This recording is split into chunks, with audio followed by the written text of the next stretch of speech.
In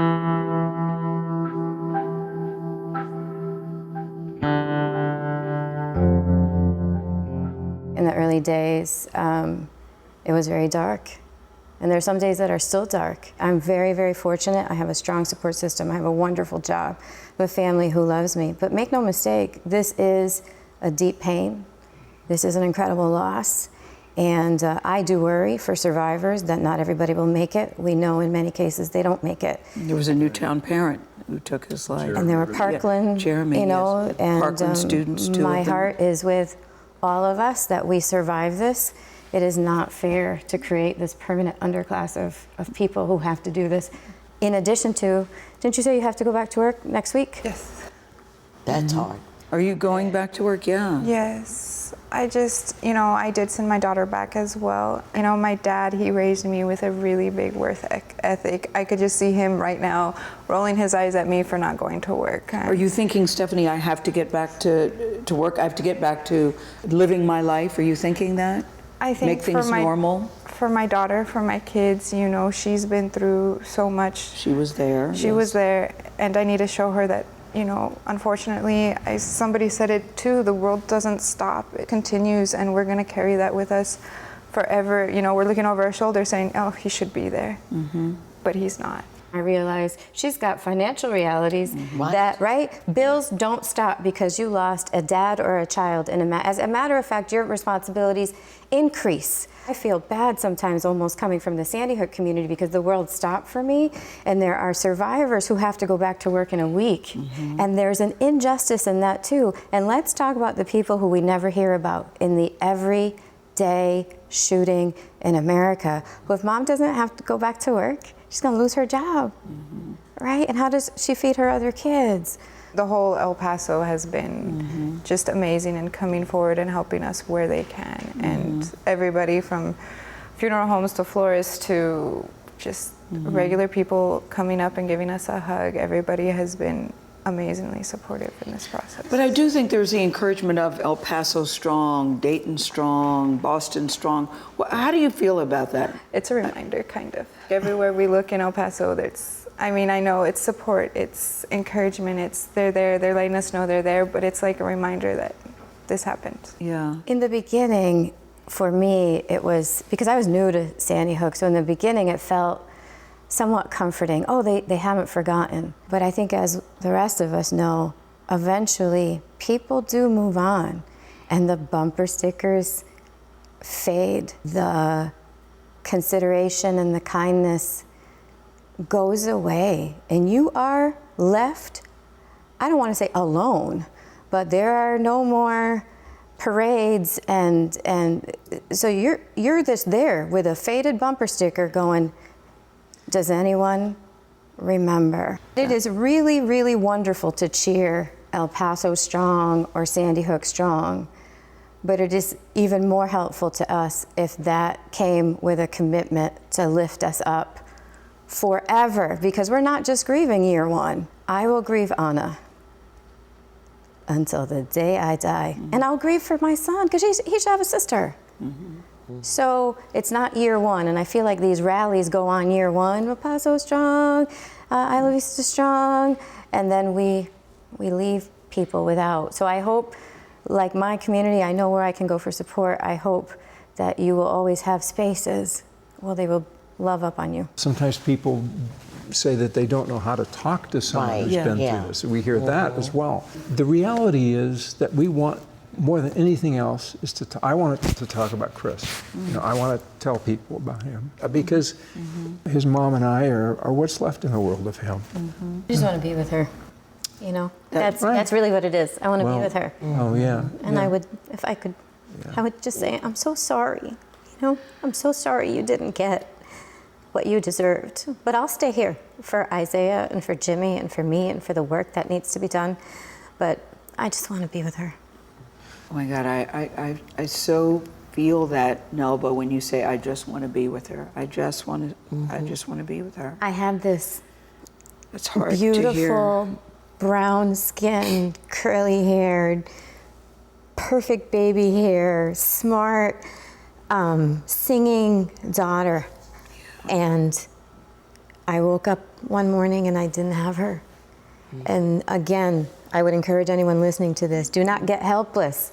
If we can get up in the morning, if you can go to work next week, if I can start a foundation, if we can be activists, you owe us this. Don't feel sorry for us. Join us. I can't accept the way that my son died, that the fact in the 21st century in the United States of America, the most advanced country in the world, that our loved ones are dying in this way. It's unacceptable. It doesn't have to be like this. Yeah. If you ask the majority in this coming election, Do you feel it's different this time? I do. You do? What? Tell me why. Candidates are openly talking about the need for this. Making it a priority. Is that a change on the from campaign? ever before? Yes, definitely. El Paso, Dayton, Gilroy, in quick succession. Talk show hosts, media. But folks. some candidates are afraid, guys, if they do talk about it, they won't get elected. That the NRA will take you down. Who are we really talking about here? Because the majority of members of the NRA, the majority of gun owners, support background checks on all gun sales. Because they understand that it makes sense to try to keep guns out of the hands of people. If you ask someone, do you agree that we should try to prevent convicted felons from having guns? What are they going to say? No. You know, how else besides a background check are you going to be able to find out if somebody has a criminal history? Stephanie, did you have a position on guns before this? Was this something you ever thought about? 2 weeks ago, I live in El Paso, which has been named one of the safest cities. It's something, I was one of those people you guys were talking about not too long ago where it's not going to happen to me. And then I called to check up on my daughter, and the first thing I told my mom when she told me what was going on, are you joking? Like, that was the first words out of my mouth because I didn't believe it. And I don't still think I believe it. All I know is that my dad went and took my daughter shopping for clothes, and the next minute he was gone. You know how I know it's changing? I got a message from a woman the other day, and it said, Nelba, I have never before joined an activism group. I have never before donated to a candidate, but I want you to know that based on the stories you have told of your Anna and your description of your grief, I will be voting straight gun sense from now. And she explained that she has never given before. So people are starting to change by hearing our stories. That's why I think it's so important that when we're ready, we tell them. Because if a person sits across from me and hears my love for my children and my family and how this just happened, I think they get a different view. They get to take the politics out of it and realize that this is about life, that this is about family, that this is about love, that this is about our rights to have what everybody else gets, and take the politics out, take everything else out. I should have an 8th grader. Yeah, it's about being a good parent, a good grandparent, a good brother, a good sister, a good partner. It shouldn't be about being a Republican or Democrat. It should be all of those things, because we're losing our loved ones in this country for no good reason. For no good reason. We can do better than this. I say, if gun violence in America does not make your heart hurt, makes your soul cry, then I don't know what's gonna make it better for you. If you can't feel that, if you can't see that all of the gun violence and people don't have their families, if you can't feel that, then you can't feel anything. It's a national disgrace that we didn't do anything as a country after Sandy Hook. 26 and 7-year-olds were shot and killed in that school, and 6 educators. And we as a country did nothing. I didn't do, you know, if we as a country had done what we should have done. Maybe they wouldn't be here. Yeah. Maybe they wouldn't be here. And you described Las Vegas as being a war zone.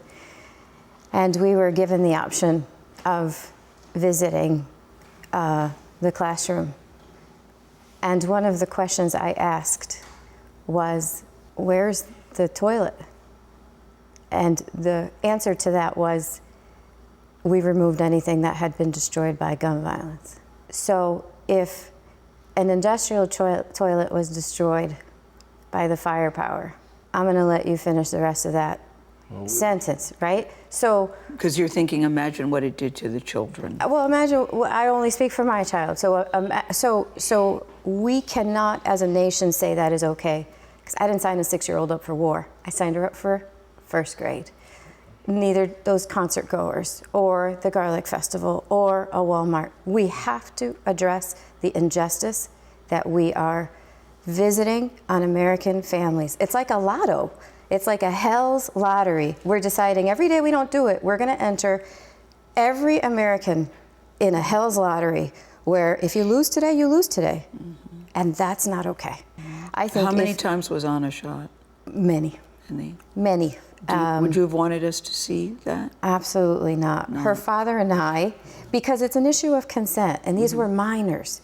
And I still have, at the time, an 8-year-old, Yeah. right? And this would have, with the internet, once those images are out there, Yes. they don't come back. We can't protect them. So how they're used. I know families who have been involved in gun violence, who people take the photos that have been released and mail it to them as harassment. Yeah. I know these families. So I think it's a matter of consent when it comes to minors. My husband and I said, if this beautiful 6-year-old baby, her living picture, her voice, her affect, everything about her alive didn't change you, her photo dead wouldn't change you either. And here's what I learned visiting Washington. A lot of those folks we talked to would not have been moved. If anything, it was almost like a fetish. They wanted the details, they wanted to be in the know, but it wouldn't have moved them. It would have been dinner party conversation. But I wonder if it would move the public. That's what I'm asking. That's If the public needs dead Anna to vote gun safety, then shame on the public. Because we don't ask victims of any other class to expose their trauma to change laws. We say this is the right thing. So there are some things the public get to ask me, and there are some things the public does not get to ask me, and they do not get a dead Anna. They don't. Did you even see it for yourself, or you refused for yourself? I did. You did. I did.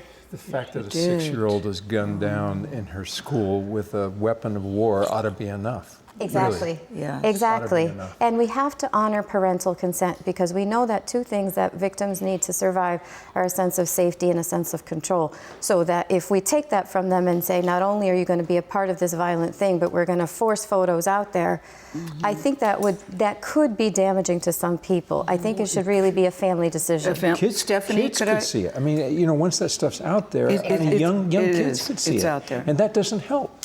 Stephanie, would you want, or would you have wanted for people to see what happened to your father? We did have a viewing of my father, but luckily nothing showed. But for me, it was, as my mom and my daughter tell me what they saw, what they heard, they were right there. They were 2 feet away from the gunman. They saw everything. That's what I think hit me. Yes, I lost my father, but I also have 2 survivors here that saw and witnessed it and were there, and just hearing their accounts of it and what my daughter goes through and what my mom goes through, that's what moved me. It's a heartbreaking reality Stephanie and the others are living through. It makes their profound sorrow and outrage easy to understand. But what about the idea of forgiveness? Coming up, we see if it's possible for these families or even something they're striving for. That's next.